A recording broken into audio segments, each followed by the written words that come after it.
Mes enfants et moi nous sommes rendus chez mes parents pour le barbecue. En arrivant, j'ai vu ma mère distribuer plusieurs sacs de bonbons à chaque enfant. Dès qu'elle nous a vus nous diriger vers la porte, elle l'a claqué. Mes enfants ont commencé à frapper à la porte en criant « Mamie, laisse-nous entrer, s'il te plaît ».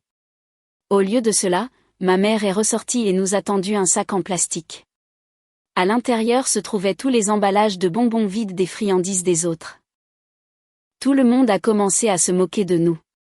Puis, tous les autres enfants ont commencé à jeter leurs emballages vides au visage de mes enfants. Ma mère a crié à mes enfants « Allez, au travail et commencez à ramasser tous ces emballages maintenant. Et toi, entre par la porte de derrière et commence à faire toute la vaisselle. Nous venons de finir de manger. » J'ai vu ma sœur gifler violemment ma fille au visage parce qu'elle avait accidentellement marché sur ses chaussures. C'est là que j'ai craqué. J'ai pris mes enfants et je suis partie immédiatement. Le lendemain matin, mes parents ont ouvert leur porte d'entrée et ont poussé un cri assourdissant. En grandissant, j'ai appris très tôt que l'amour dans ma famille était conditionnel. Mes parents, Ruth et Gérald Morrison, avaient toujours fait très clairement comprendre que ma sœur aînée, Vanessa, était leur enfant chéri, tandis que j'existais quelque part dans l'ombre. Le favoritisme n'était pas subtil. Vanessa recevait des vêtements neufs alors que j'héritais des vêtements de seconde main de cousins éloignés. Ces fêtes d'anniversaire étaient des événements somptueux avec des magiciens et des châteaux gonflables. Les miennes se résumaient à un gâteau de supermarché partagé avec les membres de la famille qui se trouvaient être de passage cette semaine-là. Mais je me disais que cela n'avait plus d'importance. Je m'étais construit ma propre vie, j'avais créé ma propre famille. Mes 2 filles, Emma, 8 ans, et Chloé, 5 ans, étaient tout mon monde. Leur père était parti quand Chloé n'avait que 6 mois, disparaissant sans explication ni pension alimentaire. Je faisais des doubles gardes en tant qu'infirmière à l'hôpital général du comté, sacrifiant mon sommeil et mon temps personnel pour donner à mes filles tout ce dont elles avaient besoin. Nous vivions dans un modeste appartement de l'autre côté de la ville, mais il était rempli de rire et de chaleur. Ma relation avec mes parents était devenue distante au fil des ans. Nous échangions des appels téléphoniques obligatoires pour les fêtes et assistions à des réunions de famille occasionnelles, mais il y avait toujours une tension sous-jacente. Vanessa, quant à elle, avait épousé un promoteur immobilier à succès nommé Case Harrison et vivait dans une immense maison en banlieue. Ses 3 enfants, les jumeaux Madison et Mason, âgés de 7 ans, et leur jeune frère Tyler, âgé de 4 ans, étaient constamment présentés comme des modèles parfaits de réussite enfantine.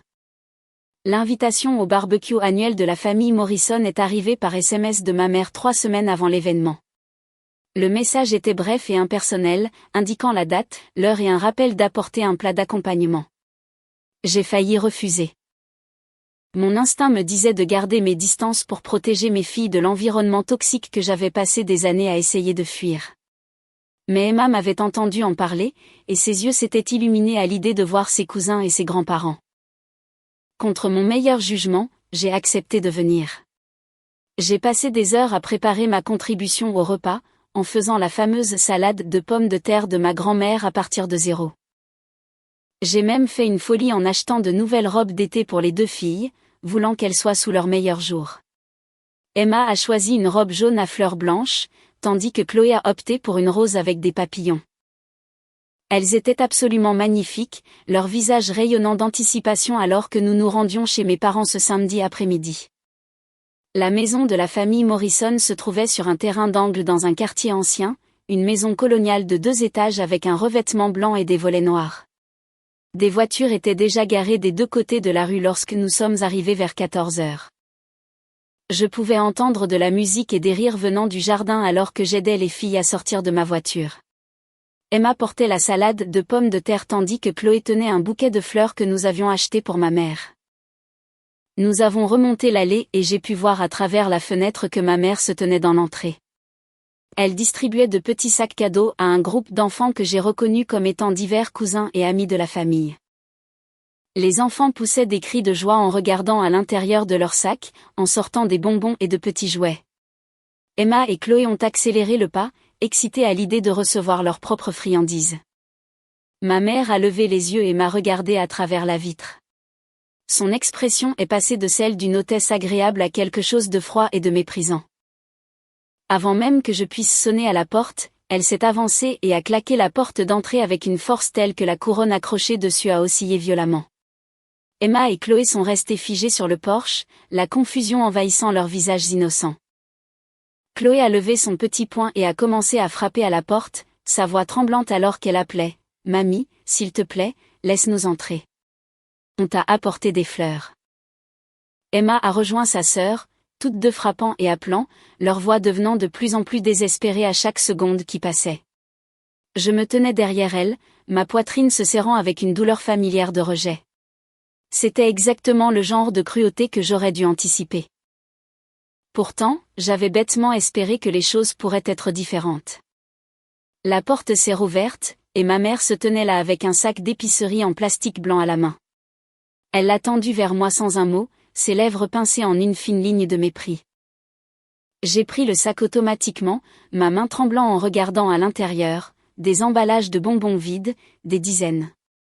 Les restes des friandises que tous les autres enfants avaient reçues. L'odeur sucrée du chocolat et du sucre s'accrochait encore aux emballages jetés, un rappel cruel de ce dont mes filles étaient privées. Des rires ont éclaté quelque part derrière ma mère. J'ai regardé par-dessus son épaule pour voir Vanessa debout dans le couloir avec plusieurs autres parents, tous regardant notre humiliation avec un amusement non dissimulé. Case se tenait à côté de sa femme, les bras croisés, un sourire narquois au coin des lèvres. Leurs enfants regardaient entre leurs jambes, imitant la joie cruelle de leurs parents. « Eh bien, allez-y alors », a annoncé ma mère assez fort pour que tout le monde entende. « Qu'est-ce que vous attendez ?» Avant que je puisse répondre, elle a tourné son attention vers mes filles, sa voix dégoulinant d'une fausse douceur teintée de venin. « Les filles, pourquoi ne vous rendriez-vous pas utiles en commençant à ramasser tous ces emballages ? Tout le monde a fait un sacré bazar dehors. » Comme sur un signal, des enfants ont commencé à sortir du jardin par le portail latéral. Ils portaient leurs sacs cadeaux et leurs friandises à moitié mangées. Et quand ils nous ont vus là, avec notre sac de déchets, ils ont commencé à rire.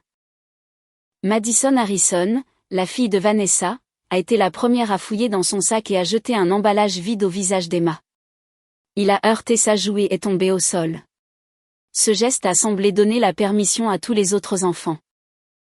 Soudain, des emballages volaient dans les airs comme des confettis, bombardant mes filles de toutes parts. Emma a essayé de protéger Chloé, enroulant ses bras autour de sa petite sœur alors que l'assaut continuait. Chloé a commencé à pleurer, ses larmes coulant sur ses joues rougies alors qu'elle enfouissait son visage contre l'épaule d'Emma. « Arrêtez » ai-je crié, en me plaçant entre mes filles et la foule d'enfants. « Arrêtez de leur jeter des choses tout de suite. » Mais les adultes n'ont rien fait. Mes parents se tenaient sur le porche, mon père ayant rejoint ma mère pour assister au spectacle. Vanessa et Case sont restés dans l'embrasure de la porte, et je pouvais voir d'autres parents se rassembler près des fenêtres, leurs visages pressés contre la vitre comme des spectateurs à un événement sportif tordu. La voix de ma mère a de nouveau percé le chaos, cette fois-ci dirigée contre moi. « Et toi, tu peux entrer par la porte de derrière et commencer à faire toute la vaisselle. Nous venons de finir de manger et la cuisine est un véritable désastre. Puisque tu as manqué le repas, autant te rendre utile. » La cruauté désinvolte de ces paroles m'a frappé comme un coup physique. Il nous avait délibérément exclus du repas, de la célébration, de la courtoisie élémentaire qui devrait être étendue à n'importe quel invité, sans parler de la famille. Nous étions là pour être humiliés et mis au travail, rien de plus. J'étais sur le point de me retourner et de partir quand j'ai vu Vanessa s'approcher de nous avec sa démarche supérieure habituelle. Elle portait un jean de marque blanc et un chemisier en soie, ses cheveux parfaitement coiffés et son maquillage impeccable. Emma, essayant toujours de réconforter Chloé, a reculé accidentellement pour éviter une autre volée d'emballage. Son pied a atterri sur le bout de la sandale en cuir coûteuse de Vanessa. Tout a semblé se passer au ralenti. Le visage de Vanessa s'est tordu de rage, sa main s'est levée et a heurté le visage d'Emma dans une gifle sèche et vicieuse. Le son a résonné dans la cour, faisant taire les rires et les lancers d'emballage. La tête d'Emma a basculé sur le côté sous la force du coup, et une marque de main rouge vif a immédiatement commencé à apparaître sur sa joue. Quelque chose en moi s'est brisé à ce moment-là. Des années de douleur, de rejet et d'humiliation accumulées se sont cristallisées en une fureur blanche et incandescente. Je me suis avancée et me suis positionnée entre Vanessa et ma fille. Ma voix est sortie, basse et dangereuse. Touche encore à mon enfant, et tu le regretteras pour le reste de ta vie. Vanessa a ri, rejetant ses cheveux par-dessus son épaule. Oh, s'il te plaît, a-t-elle dit. Elle a marché sur mes sandales toutes neuves. Quelqu'un doit apprendre les bonnes manières à ta gamine, puisque tu ne sembles manifestement pas t'en soucier. Je n'ai pas répondu. Au lieu de cela, je me suis tournée vers mes filles et j'ai parlé de la voix la plus calme que j'ai pu trouver. Les filles, montez dans la voiture. Maintenant. Emma a pris la main de Chloé et elles se sont dépêchées vers notre véhicule, toujours en pleurs et couvertes de morceaux d'emballage. Je les ai suivies, ignorant la voix de ma mère qui me criait que j'étais trop dramatique et ingrate. J'ai ignoré les rires moqueurs de Case et les commentaires chuchotés des parents qui s'étaient rassemblés pour assister à notre départ. Une fois les filles bien attachées sur la banquette arrière, je suis montée à la place du conducteur et j'ai serré le volant si fort que mes jointures sont devenues blanches. J'ai regardé la maison de mes parents dans le rétroviseur alors que nous nous éloignions, me faisant une promesse silencieuse à moi-même et à mes filles. Ce serait la dernière fois que la famille Morrison nous humilierait. La dernière fois qu'ils feraient en sorte que mes enfants se sentent sans valeur ou indésirables. Le trajet de retour fut silencieux, à l'exception des reniflements occasionnels de Chloé. Emma regardait par la fenêtre, touchant doucement sa joue rouge là où Vanessa l'avait frappée. Quand nous sommes rentrés à notre appartement, j'ai préparé du chocolat chaud et mis leur film préféré, faisant tout ce que je pouvais pour les réconforter et les aider à oublier le terrible après-midi que nous venions de vivre. Je me suis assise avec elle sur le canapé, une fille blottie sous chaque bras, et j'ai senti mon cœur se briser en morceaux de plus en plus petits. Emma n'arrêtait pas de me demander pourquoi mamie ne nous aimait pas, pourquoi les autres enfants étaient si méchants, pourquoi tante Vanessa l'avait frappée. Je n'avais pas de bonne réponse. Comment expliquer à une fillette de 8 ans que certaines personnes sont simplement cruelles? Que parfois, ce sont les membres de votre propre famille qui vous blessent le plus. Chloé s'est endormie la première, épuisée par les pleurs. Je l'ai portée jusqu'à la chambre qu'elle partageait avec Emma et je l'ai bordée, écartant une mèche de cheveux de son visage baigné de larmes. Emma a suivi peu de temps après, se glissant dans son propre lit sans ses habituelles protestations pour aller au lit. Je les ai embrassées toutes les deux pour leur souhaiter bonne nuit et j'ai allumé leur veilleuse, une petite tortue qui projetait des étoiles au plafond. Debout dans l'embrasure de leur porte, les regardant dormir, j'ai senti quelque chose basculer en moi. Ces deux belles et innocentes enfants méritaient tellement mieux que ce que ma famille leur avait fait vivre aujourd'hui. Elles méritaient des grands-parents qui les accueillent à bras ouverts, qui leur gardent les plus grosses parts de gâteau, qui leur remplissent les poches de bonbons et leur cœur d'un amour inconditionnel. Au lieu de cela, elles ont eu des sacs de détritus, des moqueries et de la violence. J'ai pensé à toutes les années où j'avais enduré un traitement similaire, l'anniversaire de mes 12 ans où mes parents m'avaient offert un sac à dos d'occasion alors que Vanessa recevait un ordinateur portable flambant neuf.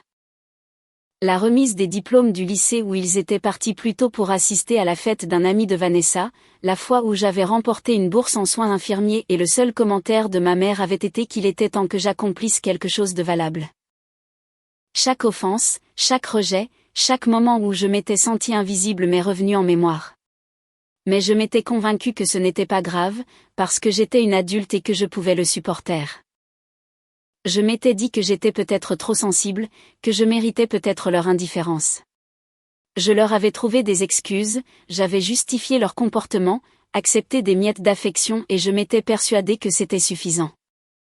Voir cette même cruauté dirigée contre mes filles a tout changé. Elles ne méritaient pas ça.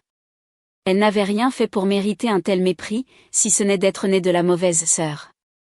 Emma était une élève excellente qui aimait la lecture et les animaux. Chloé était un concentré d'énergie et de créativité qui pouvait passer des heures à dessiner et à inventer des histoires élaborées. Elles étaient des enfants gentils et aimantes qui avaient été ravis de voir leur famille.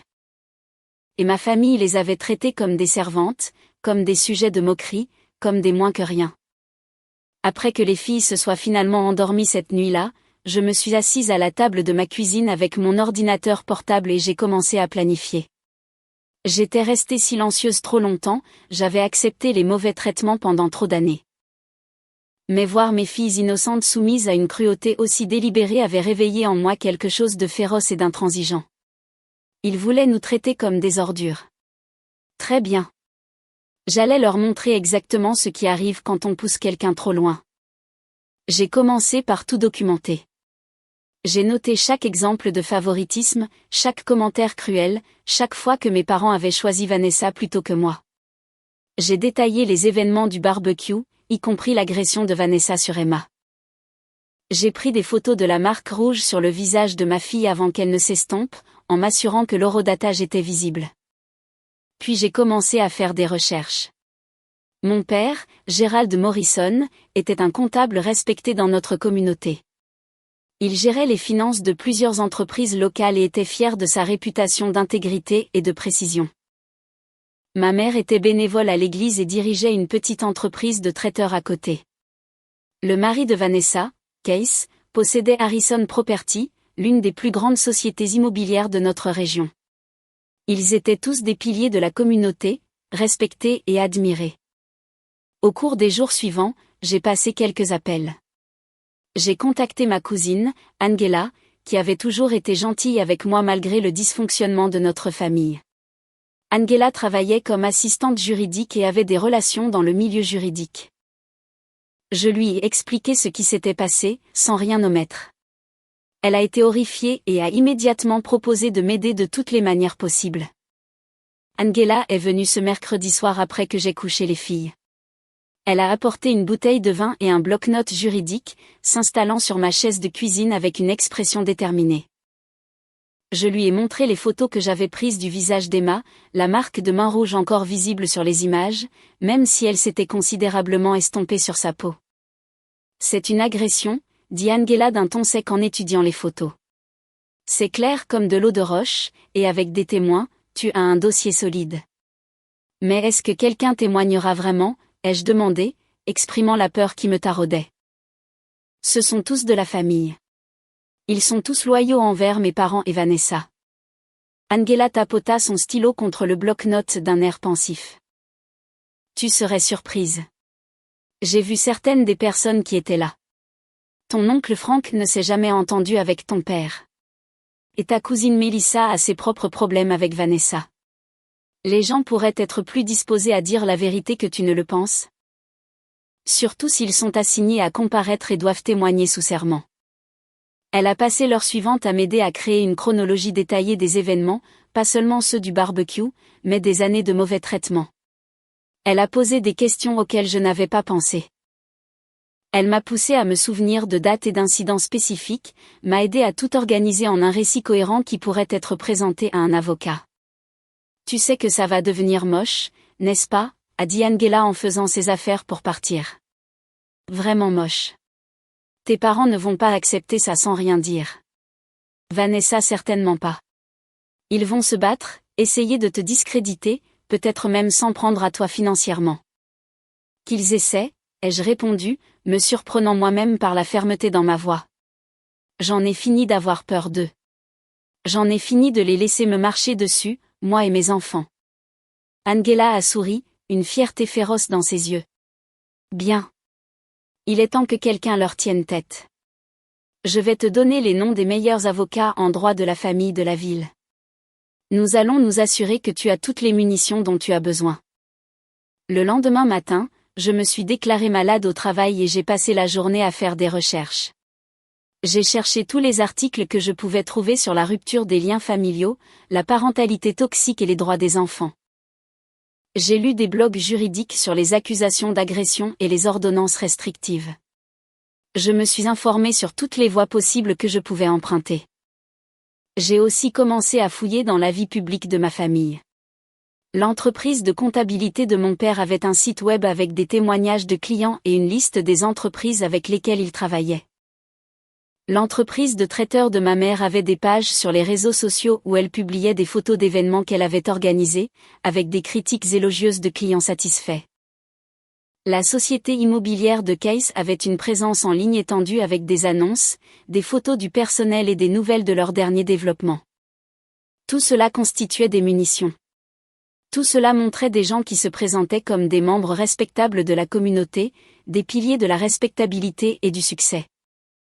Le contraste entre leur image publique et leur cruauté privée rendrait la révélation éventuelle encore plus dévastatrice.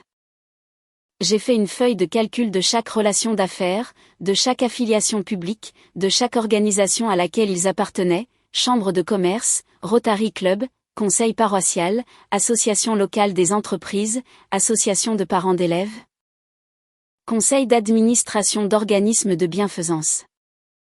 Ils s'étaient profondément intégrés dans le tissu de notre communauté, bâtissant des réputations qui avaient mis des décennies à s'établir. Cela rendait leur chute encore plus importante. Ils devaient comprendre que les actes ont des conséquences, qu'on ne peut pas maltraiter les gens sans finalement faire face à la justice.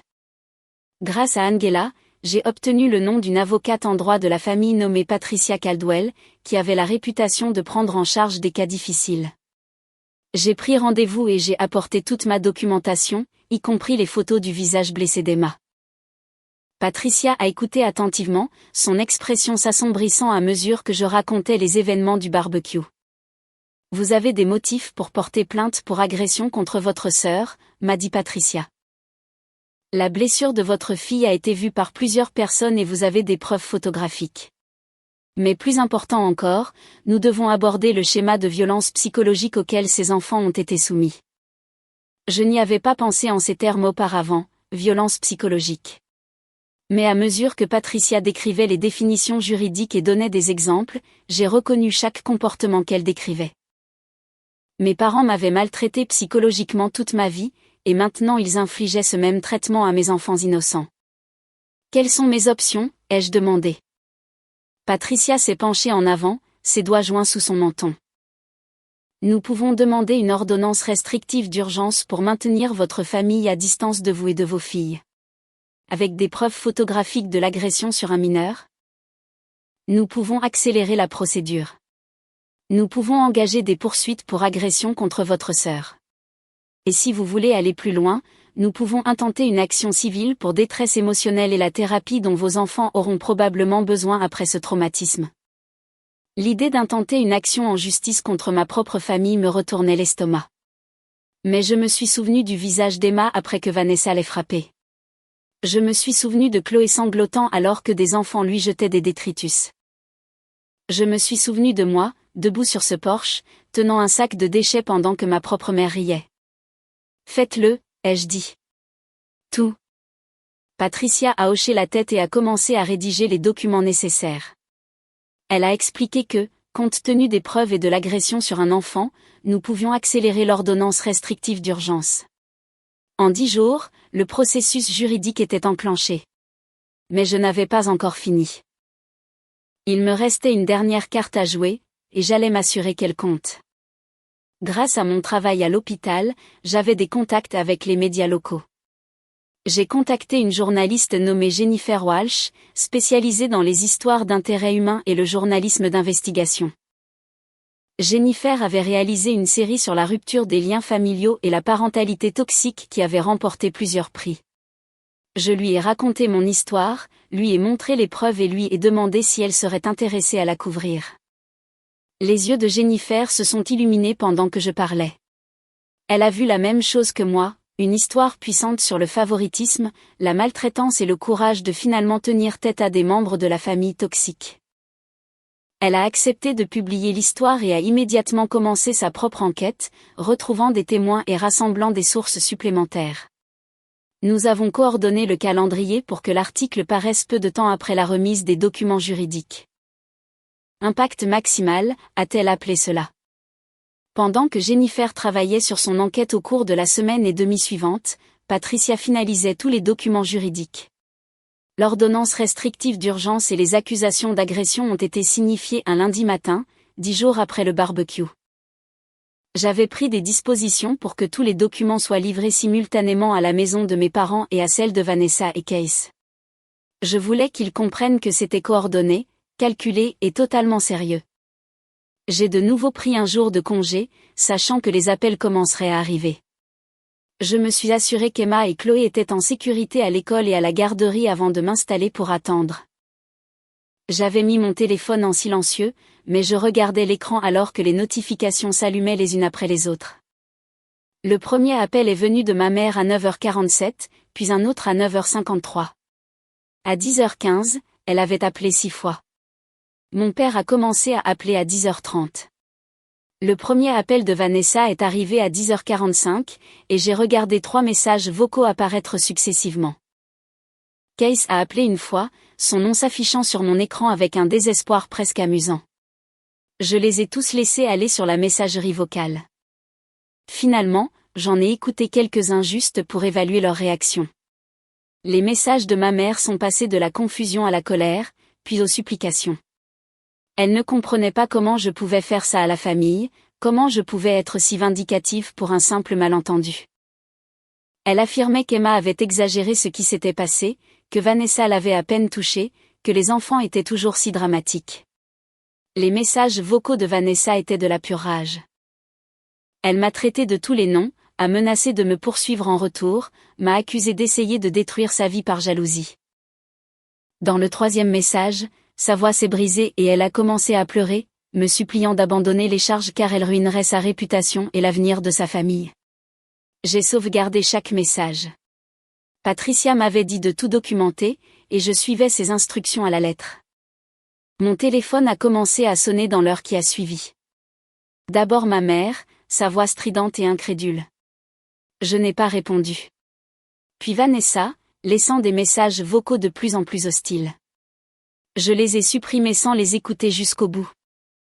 Mon père a essayé d'appeler de son bureau, puis de son téléphone portable. J'ai bloqué les 2 numéros. Dans l'après-midi, les appels des membres de la famille élargie ont commencé. Tante Teresa a été la première, sa voix épaisse de détresse alors qu'elle me suppliait de reconsidérer ma décision. Oncle Frank a appelé ensuite, étonnamment solidaire, disant qu'il soupçonnait depuis des années que quelque chose n'allait pas dans la façon dont il me traitait.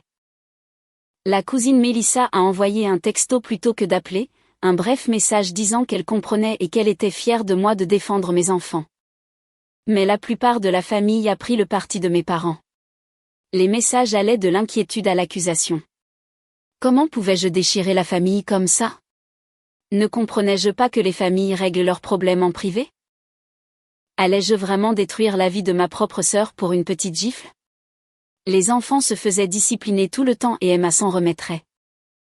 Chaque message qui minimisait l'agression sur ma fille, chaque appel qui donnait la priorité à la réputation de la famille plutôt qu'au bien-être de mes enfants ne faisait que renforcer ma détermination. Ces gens avaient permis le favoritisme de mes parents pendant toute ma vie. Ils m'avaient vu être mise de côté et ignorée et n'avaient rien dit. Maintenant, ils voulaient que je reste silencieuse pendant que mes filles subissaient le même sort. Je ne le ferai pas. Plus jamais. Patricia m'a appelé ce soir-là pour faire le point et me rendre compte des réponses des avocats de ma famille. Mes parents avaient engagé Howard Winters, un avocat coûteux spécialisé dans la résolution discrète des problèmes. Vanessa et Case ont engagé quelqu'un d'encore plus puissant, un avocat nommé Robert Chen, réputé pour ses tactiques de défense agressive. Ils vont essayer de régler ça rapidement, m'a prévenu Patricia. Ils t'offriront de l'argent, des excuses, tout ce qu'ils pensent qui te fera abandonner. Mais je dois savoir maintenant, es-tu prête à aller jusqu'au bout, même si cela signifie aller au procès et tout exposer publiquement ? J'ai pensé au visage d'Emma quand Vanessa l'a frappée. J'ai pensé à Chloé pleurant pendant que des enfants lui jetaient des détritus. J'ai pensé à ma mère me tendant ce sac d'emballage vide avec une cruauté si désinvolte. Oui, ai-je dit. Je suis prête. Ils ont essayé de me joindre par l'intermédiaire d'autres parents. Ma tante Teresa a appelé, me suppliant de reconsidérer et de ne pas déchirer la famille. J'ai calmement expliqué ce qui s'était passé au barbecue, y compris l'agression sur ma fille. Teresa est restée silencieuse un long moment avant de dire tranquillement qu'elle resterait en dehors de ça. Au cours des 2 jours suivants, mon téléphone a explosé de messages de membres de la famille élargie. Certains étaient solidaires, choqués d'apprendre comment j'avais été traitée. D'autres m'accusaient d'être vindicative et ingrate, d'essayer de détruire la famille pour un simple malentendu. J'ai sauvegardé chaque message, chaque email, chaque texto. Patricia m'avait conseillé de tout documenter. Mercredi matin, l'article de Jennifer a été mis en ligne. Il est apparu en première page du site d'information local avec le titre « Quand les réunions de famille deviennent des champs de bataille, le combat d'une mère contre le favoritisme générationnel ». L'article incluait tous les détails que j'avais partagés, des citations de mon interview, et même des commentaires de Patricia sur l'affaire judiciaire que nous poursuivions. J'avais vu un aperçu de l'article la veille, mais le lire sur le site d'information réel a rendu tout cela soudainement et intensément réel. Jennifer avait fait un travail incroyable en présentant les faits tout en capturant le poids émotionnel de ce qui s'était passé. Elle a largement cité mon interview, décrivant le sac de détritus, l'agression, les années de favoritisme systématique. Mais ce qui rendait l'article vraiment puissant, ce sont les sources supplémentaires qu'elle avait trouvées. Jennifer avait retrouvé 3 personnes qui étaient au barbecue et qui étaient prêtes à parler officiellement. L'une était une voisine de mes parents qui avait été invitée à la fête et avait été témoin de tout l'incident. Elle a décrit avoir eu la nausée en regardant ce qui se passait, admettant qu'elle aurait dû dire quelque chose, mais qu'elle était trop choquée pour réagir sur le moment. La deuxième source était un parent d'un des enfants qui avait jeté des emballages sur mes filles. Cette mère, rongée par la culpabilité, a expliqué comment les adultes à la fête avaient créé une atmosphère où les enfants se sentaient encouragés à participer à la cruauté. Elle avait déjà discipliné son propre fils et voulait s'excuser publiquement de ne pas avoir arrêté ce comportement plus tôt. La troisième source était la plus accablante. C'était quelqu'un qui avait brièvement travaillé pour l'entreprise de traiteur de ma mère et qui avait été témoin de la façon dont ma mère parlait de moi aux autres. Cet ancien employé a partagé des exemples de ma mère me dénigrant ouvertement auprès de clients et de connaissances, me qualifiant de paresseuse et d'ingrate, me comparant défavorablement à Vanessa à chaque occasion. Jennifer avait également obtenu des photographies. Quelqu'un au barbecue avait pris des photos qui montraient la scène, des enfants jetant des emballages pendant que les adultes regardaient, mes filles clairement en larmes, Vanessa s'approchant d'Emma juste avant l'agression. Les images étaient accablantes. L'article se terminait par une citation puissante de Patricia sur l'importance de protéger les enfants des dynamiques familiales toxiques et le courage qu'il faut pour s'opposer à la maltraitance, même lorsqu'elle vient de personnes censées vous aimer inconditionnellement. À midi, l'histoire avait été partagée des milliers de fois sur les réseaux sociaux. Des gens de notre communauté qui connaissaient mes parents et Vanessa ont commencé à commenter, certains exprimant leur choc et leur incrédulité, d'autres partageant leurs propres observations sur le traitement que la famille m'avait réservé au fil des ans.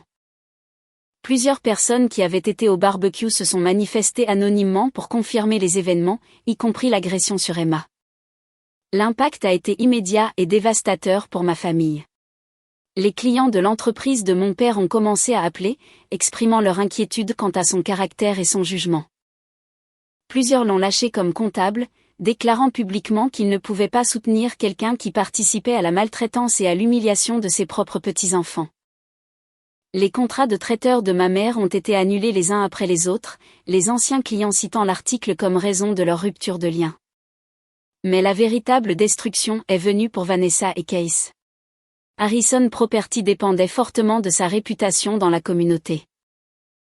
Lorsque la nouvelle s'est répandue que le propriétaire de l'entreprise était resté les bras croisés pendant que sa femme agressait un enfant, la réaction a été rapide.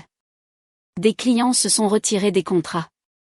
Les nouvelles affaires se sont taries du jour au lendemain.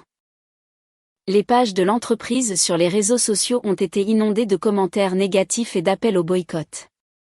J'ai observé tout cela se dérouler en ligne, ressentant un étrange mélange de justification et de tristesse.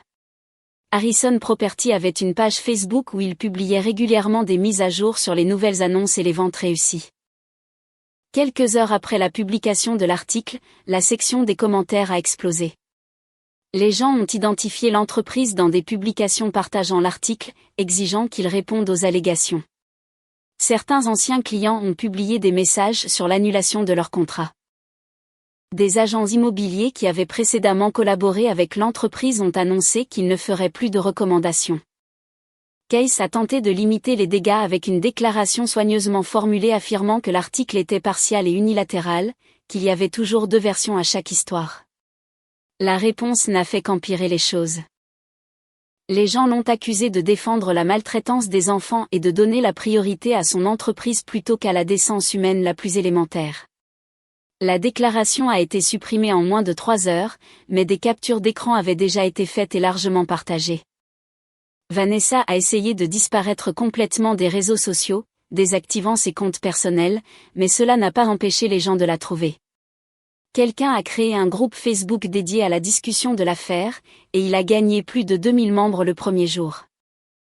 Des parents de l'école de ses enfants ont rejoint le groupe, partageant leurs propres observations sur le comportement de Vanessa lors d'événements scolaires et leurs inquiétudes concernant son tempérament. Un message particulièrement détaillé provenait d'une mère qui décrivait avoir vu Vanessa réprimander une aide enseignante au carnaval de printemps pour avoir donné à Madison un ruban de participation au lieu d'un trophée de première place. Un autre parent a raconté avoir vu Vanessa saisir brutalement Tyler par le bras et le tirer à travers le parking, laissant des marques rouges visibles. Plusieurs personnes ont partagé des histoires sur le comportement de privilégié de Vanessa, ses exigences de traitement spécial, sa tendance à rabaisser les travailleurs des services et toute personne qu'elle considérait comme inférieure à elle. L'ensemble de ces témoignages a brossé le portrait d'une personne ayant un schéma de comportement abusif de longue date, pas seulement un incident isolé de mauvais jugement. Cela a fait paraître l'agression sur Emma moins comme une aberration et plus comme une escalade inévitable de la façon dont Vanessa avait toujours fonctionné. La réponse de mes parents a été de se retirer complètement. Ils ont cessé de répondre à leurs portes, d'aller à l'église, d'assister à leurs événements sociaux habituels. Les voisins ont rapporté ne les voir que brièvement lorsqu'ils se dépêchaient de la maison à la voiture et vice-versa, leur visage tiré et vieilli apparemment du jour au lendemain. L'Église a pris les allégations au sérieux, formant un comité pour enquêter sur le comportement de ma mère et déterminer si elle devait être autorisée à continuer son bénévolat. Plusieurs personnes se sont manifestées avec des plaintes concernant l'attitude critique et les commérages de ma mère au fil des ans. Le comité a conclu qu'elle devait se retirer de tous ses postes immédiatement, citant la nécessité de maintenir l'intégrité de la direction de l'Église. Les chaînes de télévision locales ont repris l'histoire des jeudis. Un journaliste s'est présenté à la maison de mes parents avec une équipe de tournage pour demander leur version des faits. Les images diffusées ce soir-là montraient ma mère tentant de claquer la porte au nez du journaliste pendant que mon père se tenait derrière elle, le visage pâle et tiré. Leur refus de commenter ne les a fait paraître que plus coupables. Vanessa s'en est sortie encore plus mal. Une vidéo du barbecue avait fait surface, filmée par l'un des participants qui enregistrait ses propres enfants. Le clip montrait clairement Vanessa giflant Emma. Le son de l'impact était audible même par-dessus le bruit de fond. La personne qui possédait la vidéo l'a donnée à la police, qui l'a ajoutée à son dossier de preuves pour l'affaire d'agression. Le week-end a apporté une nouvelle vague de conséquences. L'église de mes parents, où ma mère avait été bénévole pendant 15 ans, lui a demandé de se retirer de tous ses postes. Le pasteur a publié une déclaration soigneusement formulée sur la nécessité de maintenir certaines normes pour ceux qui occupent des postes de direction. Mon père a été discrètement démis du conseil d'administration de la chambre de commerce locale. Harrison Property a été frappé par une poursuite intentée par l'un de leurs principaux investisseurs qui affirmait que l'implication de Case dans un incident de maltraitance d'enfants violait la clause de conduite morale de leur accord de partenariat. La valeur de l'entreprise, qui n'était pas cotée en bourse mais détenue par plusieurs personnes fortunées de la région, a chuté. Le lundi matin suivant, exactement 11 jours après le barbecue, mes parents étaient des parias sociaux. Des voisins qui avaient été amicaux pendant des décennies traversaient maintenant la rue pour les éviter. D'anciens amis ne répondaient plus aux appels. La famille Morrison, autrefois respectée et admirée, était devenue le sujet de commérages et de mépris. J'ai appris par Patricia que mes parents voulaient se rencontrer pour discuter d'un règlement. Ils étaient prêts à accepter toutes les conditions que je fixerais, à payer pour la thérapie d'Emma, à présenter des excuses publiques. Ils voulaient juste que l'action en justice s'arrête et que la couverture médiatique cesse. J'ai refusé la rencontre. À la place, j'ai demandé à Patricia de renvoyer un message simple.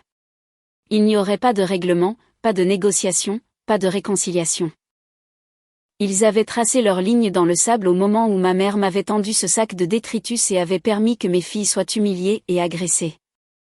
Maintenant, ils allaient vivre avec les conséquences. L'affaire d'agression contre Vanessa a progressé rapidement. Avec des preuves vidéo et de multiples témoins, son avocat lui a conseillé de plaider coupable. Elle a fini avec une condamnation pour agression simple, une mise à l'épreuve, des cours obligatoires de gestion de la colère et un casier judiciaire permanent. Cette condamnation signifiait qu'elle ne pouvait plus faire de bénévolat à l'école de ses enfants ni accompagner les sorties scolaires. Les autres mères de son cercle social ont commencé à l'exclure des événements et des rassemblements. L'entreprise de Case a continué sa chute. Des projets majeurs sont tombés à l'eau. Le financement est devenu difficile à obtenir et plusieurs de ses meilleurs employés ont démissionné pour travailler chez des concurrents. En 6 mois, Harrison Property a dû licencier la moitié de son personnel et fermer 2 bureaux satellites. L'entreprise qui avait autrefois été évaluée à plusieurs millions de dollars luttait maintenant pour sa survie. Mes parents ont essayé de sauver leur réputation en faisant des dons à des œuvres de charité pour enfants et en dénonçant la violence familiale. Mais la communauté a vu clair dans cette tentative transparente de réhabilitation d'image. Ils avaient montré leur vraie nature, et aucune somme d'argent ou déclaration publique ne pouvait effacer ce qu'ils avaient fait. Quant à moi et mes filles, nous avons continué nos vies. La marque sur la joue d'Emma s'est estompée, mais nous nous sommes assurés qu'elle consulte un thérapeute pour gérer ce qui s'était passé. Chloé s'est remise plus rapidement, assez jeune pour que les souvenirs s'estompent probablement avec le temps. Nous avons créé de nouvelles traditions, célébré les fêtes à notre manière et construit une famille de cœur avec des amis et des parents solidaires qui se souciaient vraiment de nous. La poursuite civile que j'ai intentée demandait des dommages et intérêts pour détresse émotionnelle et frais de thérapie. Mes parents et Vanessa l'ont contesté au début, mais leurs avocats les ont finalement convaincus qu'aller au procès n'apporterait qu'une publicité encore plus négative. Ils ont réglé pour une somme à 6 chiffres que j'ai placée dans des fonds en fiducie pour l'éducation de mes filles. Environ 8 mois après le barbecue, je suis passée en voiture devant la maison de mes parents en allant au travail. Le panneau, à vendre, dans le jardin m'a dit tout ce que j'avais besoin de savoir. Ils partaient, fuyant les conséquences de leurs actes. Une partie de moi a ressenti une pointe de quelque chose qui aurait pu être de la tristesse ou du regret, mais surtout, je me suis sentie libre. Je pensais souvent à cet après-midi, au moment où la main de Vanessa a heurté le visage d'Emma. En cette fraction de seconde, tout avait changé. J'avais enfin reconnu que protéger mes filles signifiait éliminer le poison, même lorsque ce poison venait de personnes censées nous aimer inconditionnellement. L'ordonnance restrictive est restée en vigueur, garantissant que mes parents et Vanessa ne pouvaient pas s'approcher à moins de 150 mètres de nous ni tenter de nous contacter. Il leur était interdit d'assister aux événements scolaires d'Emma, aux activités de la garderie de Chloé, ou à tout autre endroit où mes filles pourraient se trouver. Nous étions enfin vraiment libérés de leur influence toxique. L'article de Jennifer a remporté un prix de journalisme régional et a été repris par plusieurs médias nationaux. Mon histoire a trouvé un écho auprès de milliers de personnes qui avaient vécu des dynamiques familiales similaires. J'ai reçu des centaines de messages d'inconnus me remerciant d'avoir parlé, de leur avoir montré qu'il était possible de tenir tête aux membres de la famille abusifs et de créer des limites saines. En y repensant, je me demande parfois s'il y avait eu une autre façon de gérer les choses. Un chemin qui n'impliquait pas d'avocat, d'exposition médiatique et d'humiliation publique. Mais alors je me souviens des visages de mes filles couverts de larmes et d'emballages de bonbons vides. Je me souviens du bruit de cette gifle. Je me souviens des années passées à être traitée comme une moins que rien. Et je savais que j'avais fait exactement ce qu'il fallait faire. Le barbecue de la famille Morrison était censé être une célébration de l'unité et de la tradition. Au lieu de cela, il est devenu le catalyseur de la décision la plus importante de ma vie, choisir le bien-être et la dignité de mes filles plutôt que les attentes toxiques de personnes qui ne m'avaient jamais vraiment aimée. Il voulait nous traiter comme des ordures. Je me suis assuré que le monde entier sache exactement quel genre de personnes ils étaient vraiment. Parfois, la meilleure vengeance n'est pas de rendre l'appareil. C'est de refuser d'accepter plus longtemps les mauvais traitements, de protéger ceux qui ne peuvent pas se protéger eux-mêmes, et de montrer aux tyrans que leurs actions ont des conséquences. Mes parents ont ouvert leur porte d'entrée le lendemain matin pour trouver des huissiers de justice avec des documents juridiques qui allaient changer leur vie pour toujours. Ils ont crié assez fort pour que tout le quartier entende, mais leurs cris ne signifiaient plus rien pour moi. J'avais mes filles, mon intégrité et ma liberté. Ils pouvaient garder leur barbecue, leur favoritisme et leur cruauté. J'en avais fini d'être leur victime, et mes enfants ne connaîtraient jamais cette douleur.